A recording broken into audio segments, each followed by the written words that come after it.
Morning once again. This is Mshongole Mganuzi Adons, the founder executive director of Yaren, the Young African Refugees Settlement Network. We are trying to cover a short documentary about the situation of water. Since morning, you can see how the water pump, there is no water. You can see jerry cans are there, and children are around because the others, old people, that have been now tired to wait for water. So this is one of the situations we are trying to assess and see how it is done in Nakivale Refugee Settlement. Thank you. I have been talking so far about water, the situation in Nakivale Refugee Settlement, and if you can try to see how it is, this is the lake. Lake Nakivale, where people they get water from, and this is the source of the problem of cholera, typhoid, because this is the water people they use. Some they use them for wash, others also for use at home, because as I said again, since morning you can see at the water tank there is no water. So the lake is here. People are trying to fetch from here. Others they are washing from the same water. Others they are jumping, they are swimming. So children are playing from it. And the cows as animals also come in, and it gets that in all level. So once we hear about Nakivale Refugee Settlement, we have only one source direct from the lake Nakivale. I'm very scared to see how the water is very dirty, but children can play, can swim. I'm very scared. I'm very scared, and I can see how the parents here around, if you can watch this video and see how women are trying to wash their clothes from here. It's because they don't have what to do. The water that they have only is this one.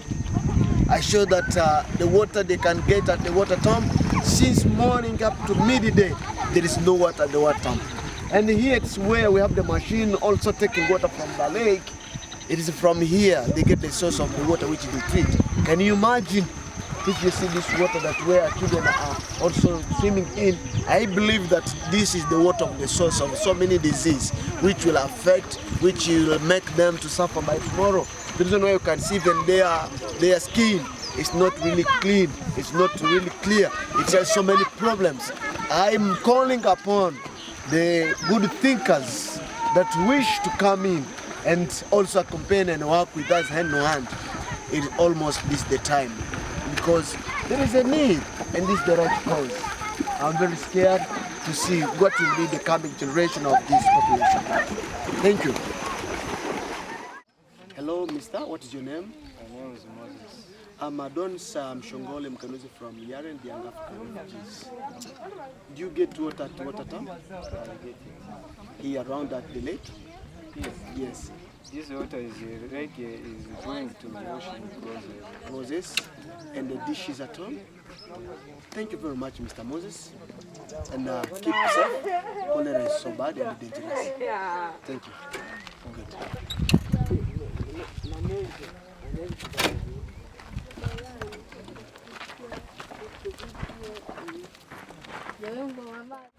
After we have stated our statement and survey on water at the lake Nakivale, we tried also to move in community to see how people are generating water in the local community.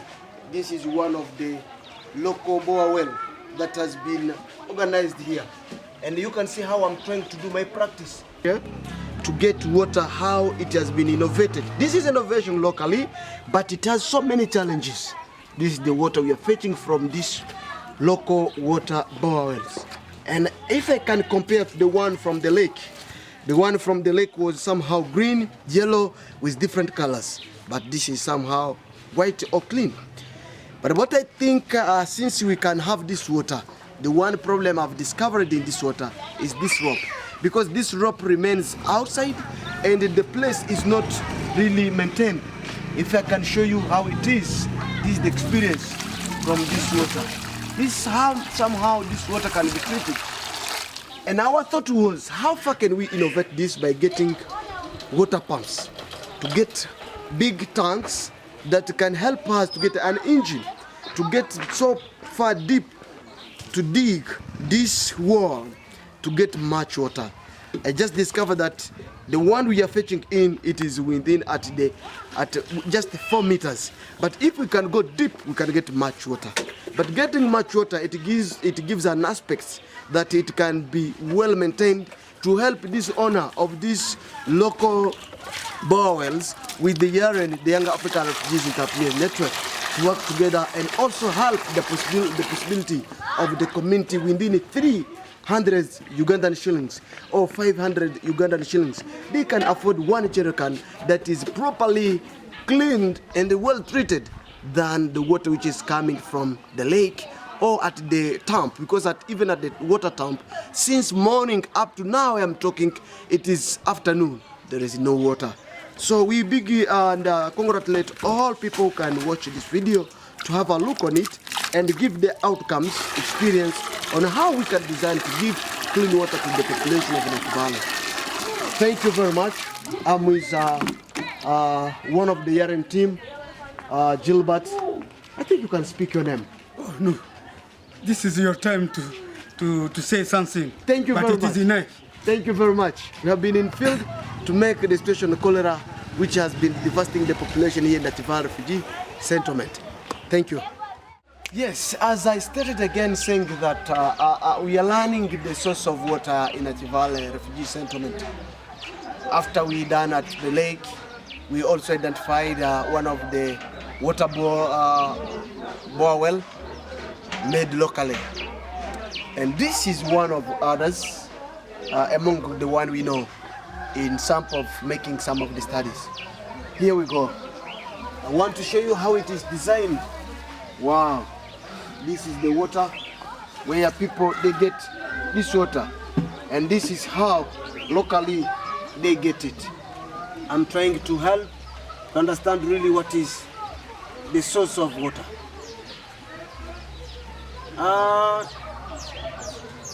This water, as one of the studies we made since the first one, we just discovered that this water is somehow clean.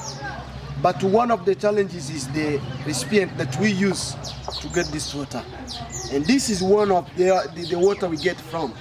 It is some really how clean. And if you can check and see, really clean. But we have also another challenge, which is about that from this water at 0 meters, we can see there is a house of pigs. And I believe that this water must have also one of the challenges that is making them to be. Good afternoon, madam. Yes, niko nataka kukuuliza juu ya hiki kishimo cha maji. I want to ask this woman, because she's the owner of this local bore wells, some questions according to how is it useful for the population which is surrounding this area for this water. Hii kisima kisha kwa muda gani hapa? hii kisima imefanya miaka 2. I was asking about the period that this borewell has taken. She said that it has taken yet 2 years. Na kinakaukaka wakati jua iko mingi hapa. Hii kisima haikaukaki. Now I was asking if this borewell got off when there is sun shining or much sunshine, but she said that it doesn't get off as long as it is always conceiving water time to time. Na haujui bidonga ngapi unaweza kushota par jour au par semaine? Par jour inaweza shota hata bidonga 12. She said that she can get 11 jerrycans of water per day. 11 jerrycans of water. Good. Nikuulize, unahisi iko na metri ngapi? Mita 2. She said that meter of this local borewell is where she fetches water. It is only 2 meters. Okay. Na unafikiri watu wakiendelea zaidi kadiri na wao naona kule chini kuchimbula sana, bado tunaweza pata maji mingi? Mingi sana. She said that if we can go deep and dig a lot or some long meters, we can get much water. So, eske majirani nao wanakiaka shota hapa, na je unawapesheka kwa bure au unauzishaka maji? I was asking if she sells the water or she gives just water for free. She said that she sells water. Unauzishaka bidomo yako ngapi? Bidomo yako 300 shile, bidomo 200. I was asking about the price of a jerrycan. She said 1 jerrycan of water, it is 300 Ugandan shillings. But 2 jerrycans she always give only in bonus price of 500. Na eske kuko watu washaka kwa kutembelea ili wakusaidie kutengeneza hii au hapana? I was asking if she has yet received any support of her helping how she can maintain or design it to be fruitful and a good source of water. She has said that she has never received any support or any visitor from any organization. Here we are talking, we are the Young African Refugees Entrepreneurs Network, trying to promote the business of women and what they do. This is one of them, and we are advocating for you who are listening and watching this video to come and support the refugee in Nakivale Refugee Settlement. Good afternoon, madam. My name is Mshongole Mganuzi Adonis, the founder executive director of Young African Refugees Entrepreneurs Network. Yaren, what is your name? My name is Kasuki Tahata.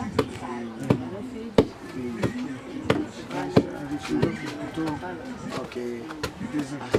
Where are you from? Are you from DRC? Are you from Burundi? Or DRC? Now you're in Nakivale as a refugee. Good. Tuko nataka tukulize hii kisima ya maji hapo shambani. Okay, I was asking about the duration of the borewell locally, as it is stated here that it has been created now almost 4 years. Na unasema kusiku inaweza shota milioni ngapi?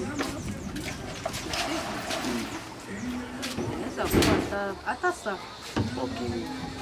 She just stated that almost they get much water because there is a possibility of that because they have some subscribers, 18 jerrycans that comes from those subscribers as direct clients that fetch from the local borewells, and out of that they have different others who come with the need to fetch from here.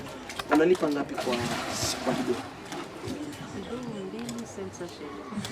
Na 2 jerrycans just it is 500. They sell 2 jerrycans at 500.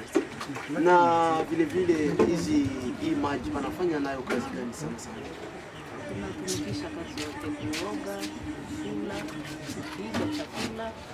Okay, this water is used. I was asking the question, what is the use of this water? And she said that this water is for washing clothes, cooking, and even taking bath. Na unasema hapa bandugu, barafiki, majirani wanashotaka maji hapa. Okay, this water is this local borewell is really useful for different people around the community. Here is Nyarugungu. Yes, this is Nyarugungu zone where it is settled this water borewell locally, and it is helping the whole community around that is fetching from it. Na uko nafikiri nini inaweza fanyika ili maji iendelee kusaidia watu wengi? Ya muhimu kwanza dawa ili iweze kusafishwa toke mkale ka nani kikanakuwa ndani. Okay, absolutely. She just stated, I was asking what should be done so that this water can become clean water because it is useful. It has somehow capacity of producing so many jerrycans, and she said it needs to be treated because they get this water, but it has a smell. It has some quality that salt. is some salt. Yeah, it has some salt, and it should be just treated, and that is what she thought that should be done. Na ya pili ile gizi niko na shota unachokesha kama mtu anashota bidoni unasikia huko unachota. Okay, she also said that the way they fetch water using that rope, it gets people to get tired early as long as it makes sure that to get tired because it's making people to work hard. Ilikuwa namna ya tangi ile tulikuwa tunavyoongea kama mapato tu shida. Basi hapo tunatata tangi, watu wanashota sasa roho. Sasa nakana kuya, kufungula tu robine, anashota anaenda. She is saying that in order to reduce the effects of that kind of getting people bored and get tired, if it could be possible to get a big tank of water that should help people to fetch direct from the water tank, which is from the big tank, get a motor pump that can help to take water up to the pump so that that tank can help them to fetch directly. Ingine ya mwisho. Okay, thank you very much. I believe she's saying that if that kind of possibility can be there to get big tanks and have some small motor pumps that can help to get that water.